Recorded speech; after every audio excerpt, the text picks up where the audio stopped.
మన కోసం మన వార్తలు అందించే ఏటీఎం న్యూస్ కు స్వాగతం.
ఇక్కడ ఏఎస్పేట లొకేషన్ దగ్గర యాక్సిడెంట్స్ గురించి ఒకసారి ఇన్వెస్టిగేట్ చేయడానికి ఆర్ఎండ్బి వాళ్ళ తరపు నుంచి, ఎన్హెచ్ఐ తరపు నుంచి, రెవెన్యూ డిపార్ట్మెంట్ నుంచి, పోలీస్ వాళ్ళ తరపు నుంచి, టీటీసీ గారు మోటార్ వెహికల్ వాళ్ళ తరపు నుంచి వచ్చాము.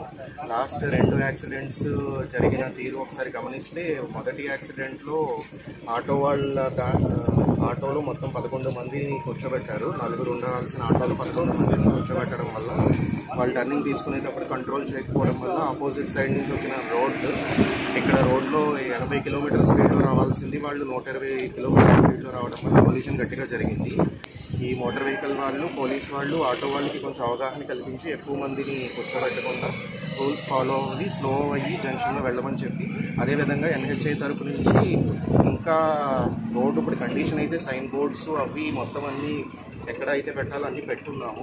బట్ స్టిల్ ఇంకా స్పీడ్ తగ్గించడానికి, జనాలకి అవేర్నెస్ కల్పించడానికి లైన్ మార్కింగ్స్ జంక్షన్ అటువైపున ఇటువైపున చేయడానికి ఎన్హెచ్ఐ వాళ్ళు చేస్తారు. సో ఇవన్నీ చేయడం వల్ల కొంచెం స్పీడ్ రెడ్యూస్ చేసి మొత్తం మోటార్ వెహికల్ డిపార్ట్మెంట్, ఎస్సీ గారు వీళ్ళందరూ సహకారంతో ఈ యాక్సిడెంట్స్ తగ్గించడానికి మనం ప్రయత్నం చేస్తున్నాం.